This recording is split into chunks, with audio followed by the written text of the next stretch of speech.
Assalamu alaikum, dear brothers and sisters. Peace be upon you all. Welcome to another live session with Talk to Is Turkestan. I have a guest who is currently residing in Australia. Badiucao is a Chinese political cartoonist, artist, and rights activist based in Australia. He is regarded as one of China's most prolific and well-known political cartoonists. I'd like to welcome today Badiucao. I hope I'm saying that correctly. Yeah, Um, perfect. Excellent. So, Badiucao, how are you? How's it going over there with the virus? And Yeah, well, thanks to the CCP virus I'm in Melbourne at the moment, and the city just got like semi-lockdown again due wow, to like second wave of it. So basically, the whole atmosphere in Melbourne is pretty intense now. Um, but I'm really happy that we can have this conversation today, and very happy to meeting a lot of new friends here.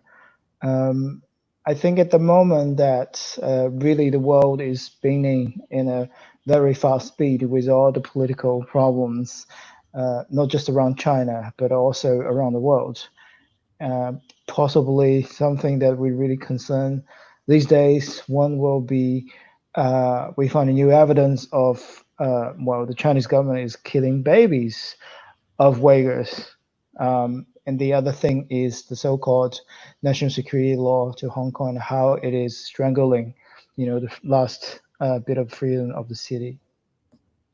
well, as I mentioned before to our viewers, Badiucao is an artist, and I'm basically gonna have his Instagram on the side here while he tells us his story and the work that he does and his views on China broadly and what's going on in Hong Kong. So we'll be able to see his art, the messages that he tries to portray to the world, and it's really I'm really amazed by his work. So, Thanks. Badiucao, let's start from the beginning. Let's do a little biography introduction, who you are, your family, and this this art life doesn't really start with you, does it?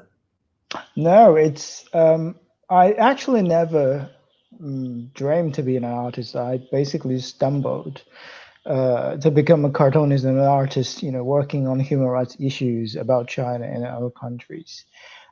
It's almost like a family taboo for me to become an artist because my great parents' generation, they were actually the first group of filmmakers in China during 1920 to 1950 until they got persecuted by the Chinese government. There was a campaign called 100 Blossom, which is go after all the intellectuals and artists.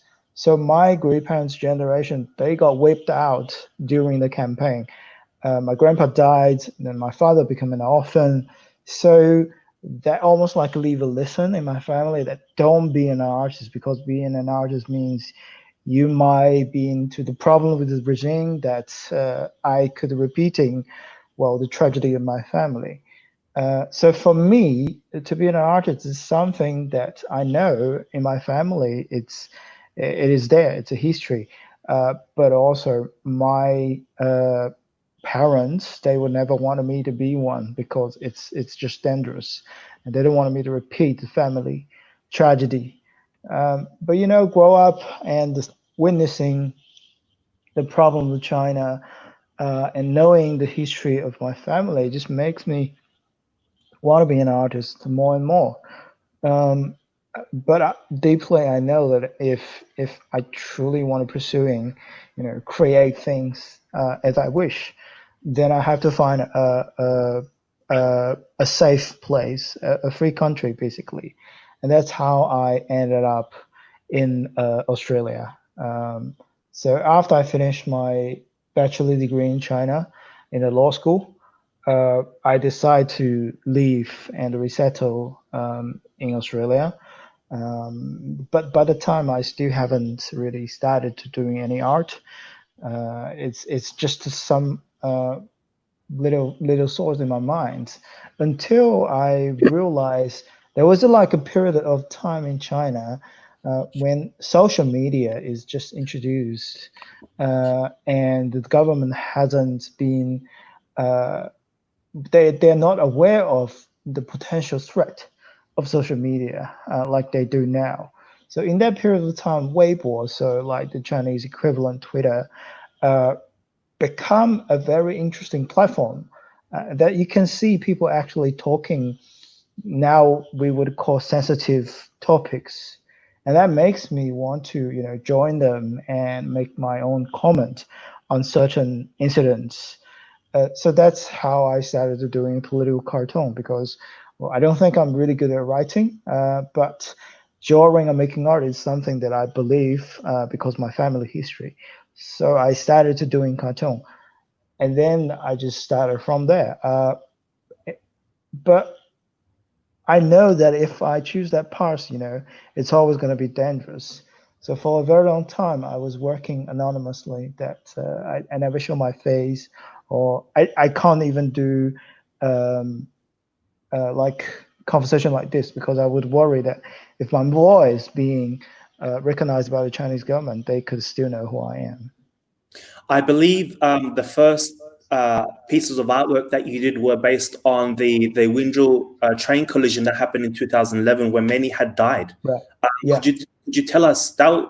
Could I say that was the start of your Yeah. artistic career, and what happened with that? That is the very first like art commentator that I made on China's politics. Because I remember, during that period, China is really hard on trying to sell the so-called bullet train technology to the whole world. So when there's a problem or incident or accident of the bullet train from Wenzhou, the government just want to cover it. Like they bury the carriages which got collided in order to just keep the things quietly. And I remember that online by the time that netizens are arguing that there might be still people are in the carriage and it just got buried.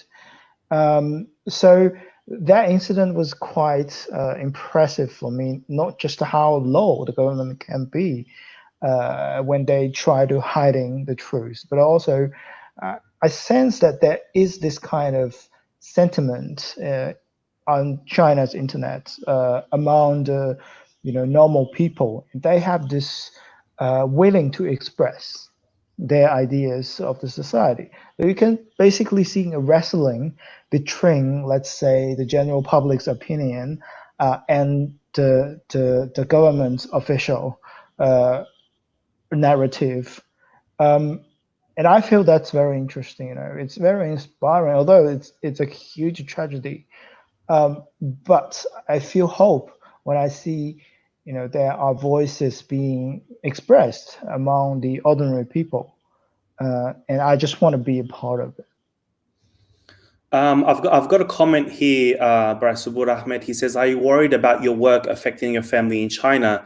You mentioned briefly that you were, and people that follow you know this. You were wearing ski masks even to your own shows, and Yeah. publicly you wouldn't be seen. And you would try and cover your voice because of the voice detection, facial Mm. recognition technology that's going on.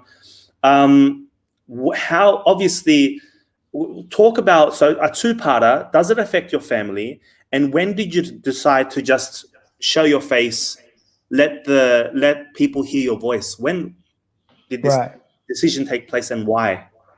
So I've been, hiding my identity for about 7 years until the end of 2018. There's an incident happening in Hong Kong. So in that year, I supposed to have my first major solo exhibition, and the cities in Hong Kong. And 3 days before the exhibition, my family in China got contacted by the Chinese security police. Uh, so basically, they got harassed, and the police information is really clear. They want me to cancel the show. Otherwise, what they say is there will be no mercy to me or to my family. They're also saying they're going to send police to the opening if I choose to proceed it. Um, and after that, I realized, I'm no longer a hidden man. They've already know who I am. They know my family. They know everyone on the so-called Hukopen, which is like a identity book from every family that they would trace all the members of your family. And after that, I have to make a decision. Firstly, is do I want to carry out the show? Secondly, is if well, how do I dealing with this reality that now I'm no longer invisible, right? They know my face. So do I show my face to confront them, or do I just, giving up on my art and stop doing it? Um, I mean, essentially, I feel it's very important that people understand the Chinese government are the people, or they're like monsters, but they're monsters only understand force or heart. If you be brave and confront them face to face, um, they would know they shouldn't messing around with you, because then you can generate more international attention and make the situation for the CCP worse. But if you choose to be silent and cooperate with them, then the problem is the Chinese government would know. Okay, now they find you a soft spot, which usually would be your family back in China if you're overseas dissident or artist like that. Then they will keep doing it. So for me, I made a choice that I don't want to hide. I don't want to stop making art. I want to challenge them directly. But of course, there is price to pay. That my family got harassed, and I actually have to cut all the connection with them. Um, just that I think that possibly be the best way. Because when you're dissident overseas, you become a magnet for danger.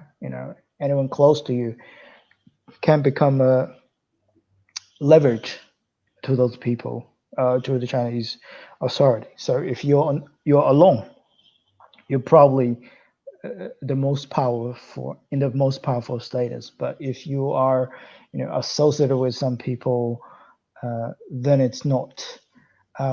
But I just want to say that what I have been through is totally not comparable with how Uyghur people are experienced, how overseas Uyghur activists and dissidents are experienced. I think it's just not comparable.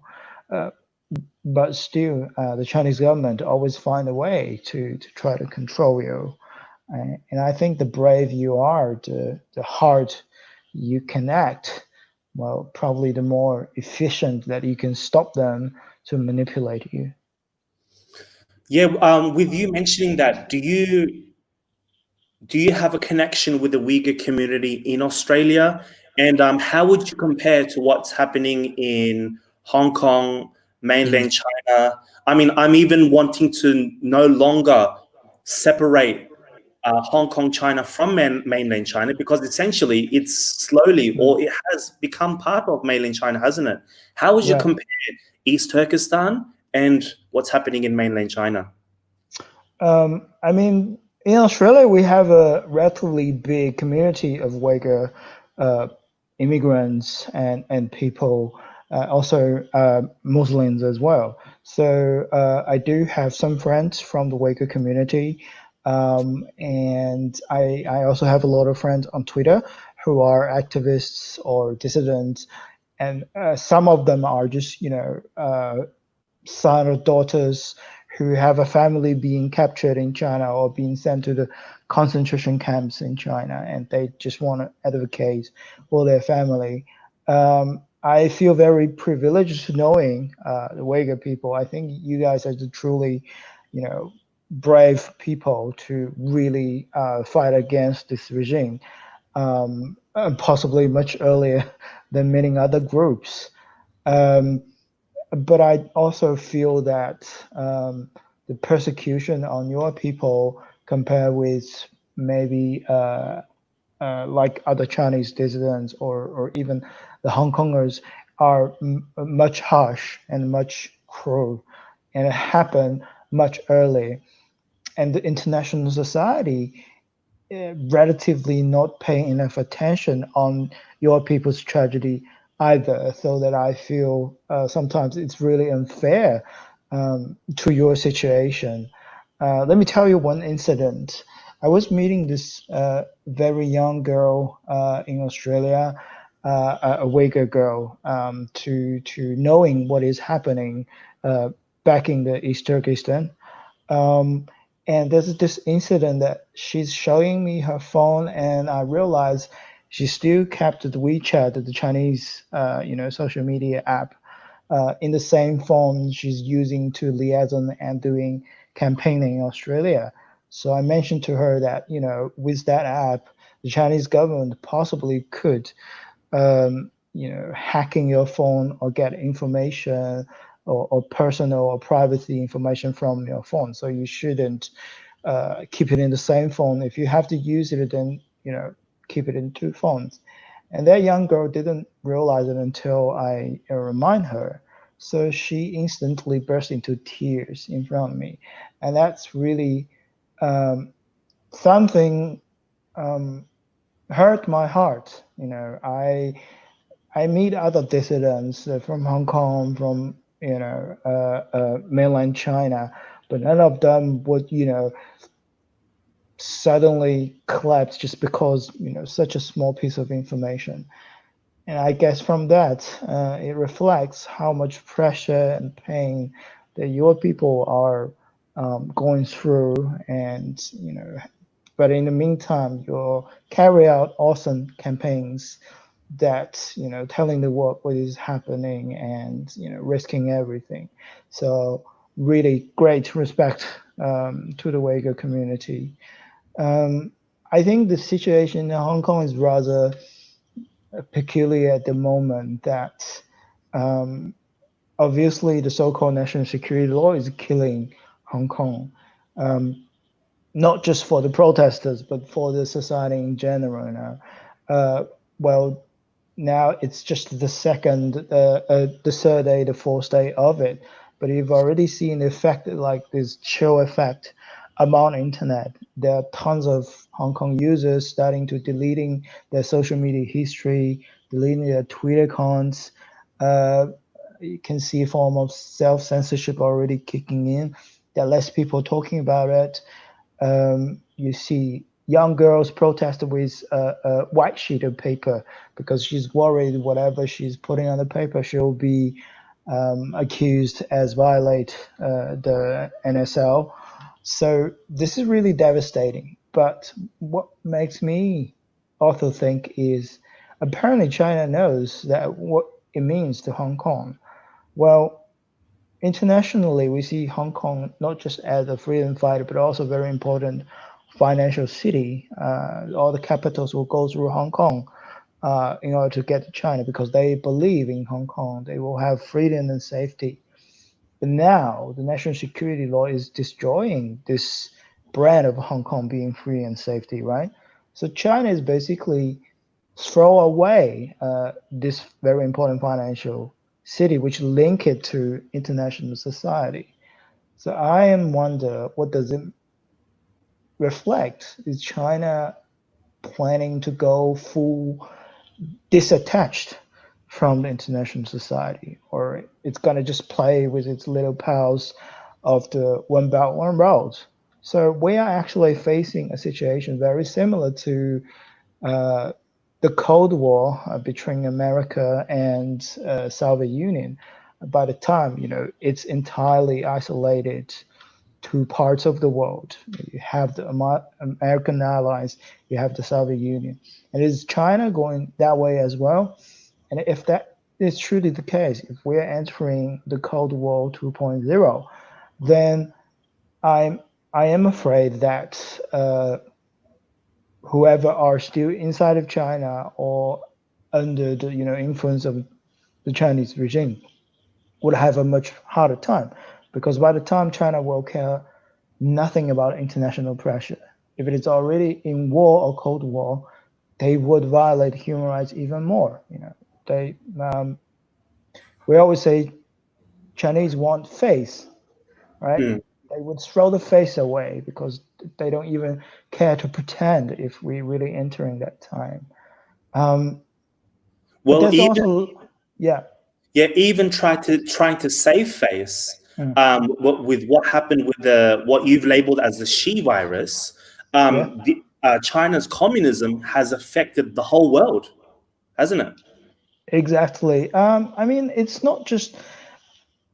I think China is really good at using um, the rule of democracy and the loophole of it, and accusing any of the attack on the Chinese government as racism. Mm. And in the meantime, it's genociding the Uyghurs and Tibetans and any other minorities inside of China. Um, well, for Australia, I think it's the perfect example of showing how influential the Chinese government is in this country by infiltrating medias, universities, and even governments, because there are so many scandals that showing, well, there are Australian politicians take money from China, then stand with China on the South China Sea problems and everything. So it's very problematic, and I do see the delivery changing in Australia now, which is the government really realizing the threat of China, and you'll see um, the international diplomacy is shifting. Then now the Australian government is speaking very loud against China. We are increasing the defense budget, aiming at stopping the aggressiveness of China in the South China Sea. So that's a good sign, and it's not just in Australia. We see American is making a very clear stand, even with this not very sane president. In Europe, there's some good things happening, but I think EU is still very behind, and they are just not making their mind on challenge China hard. But in general, I do see a university solidarity is forming. I'm not gonna. I think we can see this image here. I'm not gonna explicit because it's quite explicit. But what do you think about Mm. the the effect communist China has on Australia, whether it be the universities? I mean, a few weeks ago, I interviewed Drew Pavlo, and he Right. simply can't speak at his university Yeah. because of the money that's been pouring into Queensland University, Yeah. and even affected our politician, ministers in parliament. Where do you see this going?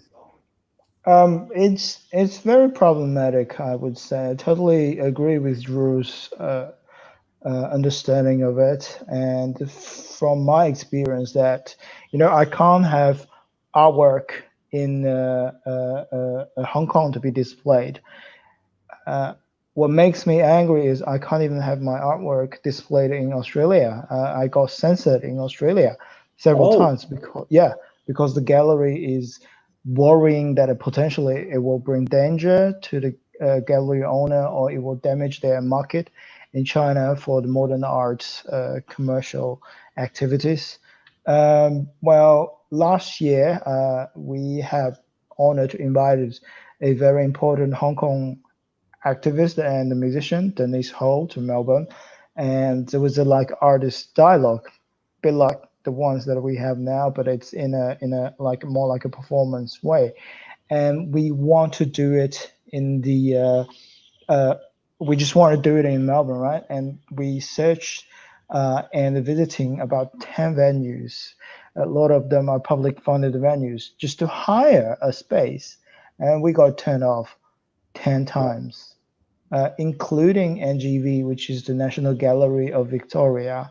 Um, and they don't even want to give us specific reasons. Sometimes they just say, "Oh, we don't have time availability." Sometimes they say, "Oh, okay, we have security concern," but they will never say it clearly what security concern they have. And actually, that's because they're worrying about the Chinese complain, or the Chinese authorities complain, and that happens in Australia. So that's really bad. I mean, it's basically in everywhere of the society. And the most important thing, I think, is still, let's say, economically, because China has been buying resources from Australia, and China is the biggest economic, let's say, partner for Australia. So that weakening a lot of position for this country. And I guess it's the same thing which is happening to other Western countries as well. When they're thinking about the Chinese market or Chinese money, then they think they can trade it with human rights. But now I think the Australian government has realized this cannot go on, because really we are trading our national security with some Chinese money, RMB. It's not worth it. And in the long term, we'll just pay more. So now the Australian government and a lot of senators are saying that we need to diversify our economy. In other words, that Australia shall not just rely on China solely, that we should have different market in different places, especially with the country who respect human rights and share the same value. Where do you see this? I mean, I'm seeing this as, once this whole virus pandemic is over, I feel many countries, even though they are showing their, you know, their boycott of China, do you think it'll go back to business as usual once the pandemic is over? It's very hard to say, but I do think the pandemic is fundamentally changed all the way of doing the business and making people to have a very clear understanding of how China is handling the situation, which is essentially the reason for the pandemic. Um, Now, it, I think Dr. Li, the whistleblower doctor from China, is probably one of the most famous doctor globally, because he is a living, or past example to showing that uh, if there's no freedom of speech in the country, it is not just bad for the people in that country. It can also influencing all of us. So that will fundamentally change people's understanding of China and change people's understanding of is it worthy to exchange fundamental value and human rights with a little bit of money. Um, but also I think people have to understand this pandemic is physically change our lives and possibly will killing a lot of traditional form of business and creating new form of economy as well. Uh, like now, the this kind of online meeting really replacing a lot of traditional form of meeting. So people possibly will realize they can rely on internet more than before, and they can do a lot of things at home. But when we are talking about internet, it's very important that we understand our internet is not censored, and that's something China can never provide. There's already incident from Zoom, which is another Chinese company, and I'm very glad that we're not using Zoom, because a lot of dissidents didn't realize they shouldn't use Zoom, right? And Zoom shut down a Tiananmen massacre video meeting because obviously because the content. So if people become more and more reliant on internet, they should also understand the very importance of freedom of expression on internet. That they should also realize that Huawei or other cheap access of internet, or whether it's hardware, software, uh, the way to choose it is not just the cost of it, but also whether it really respect privacy and freedom. Yeah. I've just got this image here of, yeah, I mean, it pretty much sums up what you just said. Where do you see this? I mean, a lot of artists, upcoming artists, are following your footsteps and trying to follow the same path you are going on. Do you have any advice for those people? I think art is the best way to showing solidarity with the people who need it, and art is also the best way to attacking authoritarian like the Chinese regime. I mean, one thing I think is very important is letting the people inside of China knowing what is going on, and hopefully they can initiate the change for this country, whether it's a reform or revolution, and that is the best way to do it. But the biggest challenge for that is the censorship in China, that all the information is filtered, all the courage has been taken away. It's also killing the creativity of this country within these people. So art is providing a way to kind of bridge into the censorship. And also, you can mocking the leaders, you can make fun of them, you can really deconstruct the authority of this regime. I do hope that that there will be more artists that join in. And on Twitter, I actually met several very talented Uyghur artists, and they are doing terrific jobs.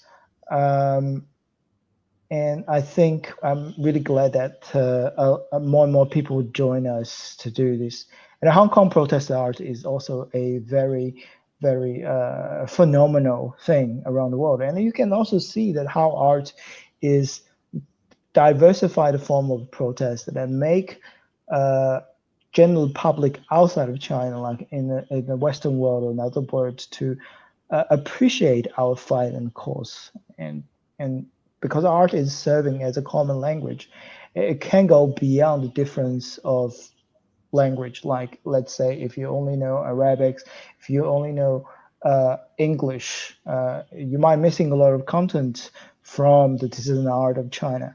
But if there is an image, then regardless what language you're using, it can introducing the same idea that you want to express.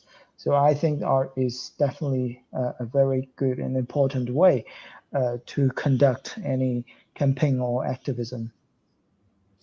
Now, final question. I'm not going to ask what you think is going to happen, but what is your hope for the future of China, for Hong Kong, for East Turkestan? I think this empire must fall. Well, it's not sustainable for how Chinese government is doing its job. Um, I do not say it easily, but I still have the hope. I know this is a very dark moment for a lot of us, for the people from East Turkestan, for the Tibetans, for Hong Kongers, well, actually for Chinese as well. But the thing is that it will not uh, it will not be forever. I don't believe that the way of the Chinese government to organize society is that successful. You see how it not just persecuting people, but also push the natural environment into its limitation. You see how really pissed off all the international society. I mean, there's Australia, there's India, there's America, there's European countries, there's Britain because of UK, there's Canada because of Meng Wanzhou's case. Basically, the Chinese government is really agitate and push the international society to go against it. And now we have a nickname for Xi Jinping. We call it the chief designer for the acceleration. So, which means he has really accelerated the country or the CCP's ruling into a dooming time. And the more he's going crazy, the sooner the empire will collapse. And I do believe that the change will come. Well, thank you very much, Badiucao. Make sure you guys follow him on Twitter, Instagram. Go onto his Patreon, become a member as well. I thoroughly thank you for your time today. I would like to thank our guests who joined us live. Make sure you guys like, subscribe, and share this video. Assalamu alaikum, peace be upon you all, and thank you very much, Badiucao. Until next time. Keep safe. Bye. Bye.